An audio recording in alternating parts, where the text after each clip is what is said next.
Hi, Scott Mitchell here at the Silver River Museum, and today we're talking about Seminole Indians in Florida Part 2. If you watched the last video, Part 1, it stopped at the conclusion of the Third Seminole War, which lasted from 1855 to 1858. By 1858, most of the Seminole people in Florida had either agreed to move out west to Oklahoma, to Indian Territory, which is what the U.S. government called it, had died in battle fighting with the U.S. Army, or had actually been captured and physically removed from Florida and sent west. Not all of them left. The famous war leader Abiaka, also called Sam Jones, refused to negotiate or even meet with the U.S. Army. He and his followers, which may be numbered between 100 or 200, we're not quite sure, retreated deep, deep, deep into the Everglades. So the U.S. Army eventually gives up on trying to remove the Seminole. They feel like they've gotten almost all of them. And Florida is beginning to be settled by pioneers moving down from Georgia and the Carolinas and Alabama at this point. And the Seminole in Florida are essentially forgotten by the U.S. government. By this point, they had retreated deep into the Everglades and were leading a simple life, hunting, fishing, and farming. Small camps were built on pieces of dry ground which looked like islands surrounded by vast areas of marsh in the Everglades. These areas were hard to get to, but they had everything that the Seminole people needed: fresh water, trees to cut down to build houses and canoes, good areas to farm, lots of game to catch, alligators and fish and turtles and frogs and birds to eat. So the Everglades offered everything the Seminole needed for survival and seclusion away from the modern society of Florida. The camps were traditionally arranged around a woman's family, which would consist of maybe a grandmother and her husband, of course, and then her daughters and their husbands. So this is what we call a matrilineal form of society. It's organized around the woman's side of the family. So if a young man marries a young woman in traditional Seminole culture, he would go and live with his wife's family. And if they had children, the children would be more associated with the wife's side of the family. So there were no roads and no automobiles at this time in the Everglades. We're talking the late 1800s, very early 1900s.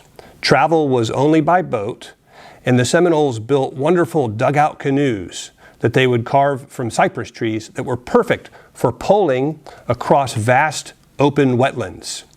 By the late 1800s and early 1900s, some Seminole families would come out of the Everglades to visit towns like Fort Myers or Miami, and they would bring things like alligator hides or deer pelts to town to trade for material like gunpowder or cloth for sewing, or an iron axe, things that they couldn't get easily deep in the Everglades.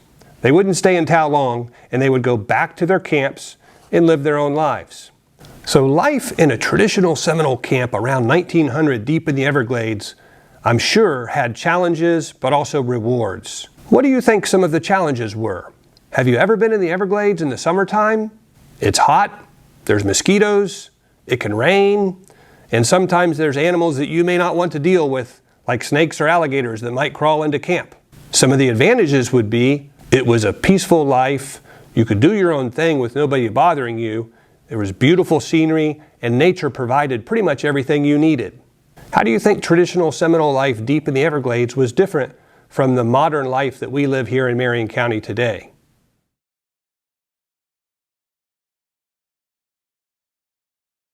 In the early 1900s, the U.S. government began draining the Everglades. This means they were digging canals and removing the water to drain the wetlands in order to turn it into farmland around Lake Okeechobee. When this happened, more and more people began to move to South Florida, and the wetlands began to dry up, and the traditional lifestyle of the Seminole people began to change quickly. By 1928, a road had been built all the way across the Everglades. It's called Tamiami Trail. This was a big development because now people were driving back and forth across the Everglades from the east coast to the west coast of Florida. While the construction of Tamiami Trail across the Everglades was bad in some ways, it also offered some opportunities to Seminole families to move closer to the trail and sell things to tourists who were passing by. Their traditional lifestyle was quickly changing at this point, and income from selling things to tourists was always good. So they would make saw palmetto dolls, which are called saw palmetto dolls because they're made out of fiber from the saw palmetto. But the ladies would sew wonderful dresses to put on these dolls, and these were very popular with tourists. You might notice the interesting hairstyle or hat on these dolls. This is actually a piece of cardboard kind of in the shape of a crescent moon that's put on the head, and the hair is folded over it. And so it's a way to create a sunshade. And this was a very stylish way of doing their hair back in the 20s and 30s for Seminole ladies. They would also carve little wooden spoons that were replicas of actual spoons that they used in their kitchens to dip out stew or soup or a special drink made from corn called sofki.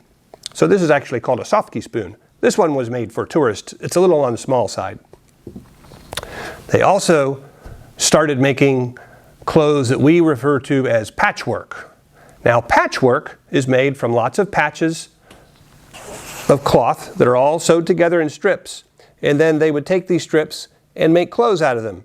Skirts or dresses for ladies, jackets for men. And if you look on the back side of the patchwork, you can actually see where all of the cloth is sewn together. Families would stay at tourist camps for some time and then eventually go back to their regular camp in the glades.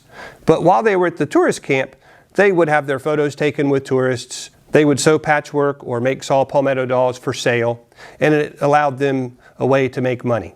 There were tourist camps all along the Tamiami Trail and other places in South Florida, and a few farther north. One of the northernmost tourist camps was actually built at Silver Springs about 1928, and it was in operation until the 1960s. Families would come up from either the Big Cypress area in the Everglades or along Tamiami Trail to live and work at the Seminole camp at Silver Springs. They might stay for 2 or 3 months before they went back down to the Everglades, and some different family members would come up and work.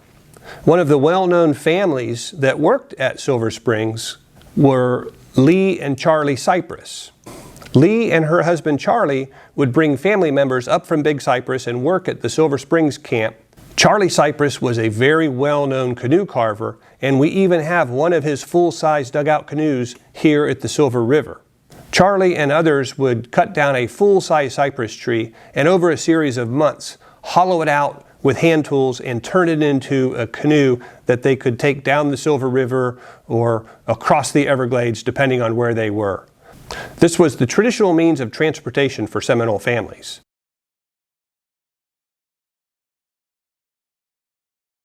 By the 1950s, many Seminole realized that there were advantages to becoming a federally recognized tribe. That means they would adopt their own constitution, and the U.S. government would recognize them as a tribe, assign reservation lands, and there would be certain benefits to the tribe. In 1957, the Seminole tribe adopted their constitution and was recognized by the U.S. government and officially formed as a tribe.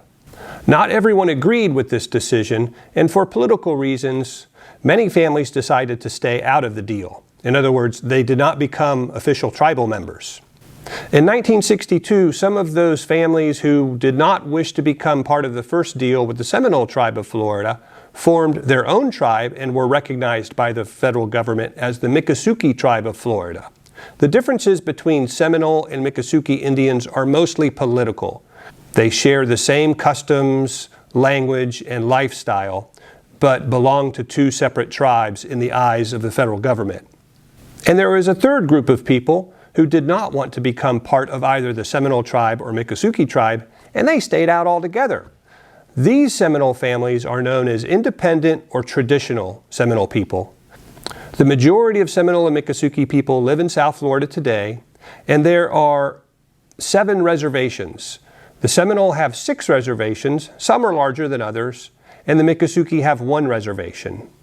Both tribes maintain museums and cultural centers that you can visit. So if you're ever on vacation in South Florida, it's a fantastic way to go and learn more about Seminole and Miccosukee people in Florida. The modern Seminole and Miccosukee tribes operate schools and doctors' clinics and have their own police forces on the reservation lands. And they also have businesses like restaurants and casinos and hotels, like the Hard Rock Cafe, which is owned by the Seminole tribe of Florida. Or they raise cattle or citrus. And they still make money from tourists who come and visit the museums and cultural centers. So the Seminole and Miccosukee people are alive and well today in South Florida. And it's also worth remembering that they are the tough descendants of Abiaka or Sam Jones. The folks who live in South Florida today are the direct descendants of those people who fled into the Everglades at the end of the Third Seminole War. I hope this helps to explain a little bit more about Seminole and Miccosukee culture in Florida and its fascinating history. I would encourage you, if you're ever in South Florida, to go and visit the reservations, especially the museums, to learn even more. Until then, I look forward to seeing you back at the museum next time for more cool Florida history facts.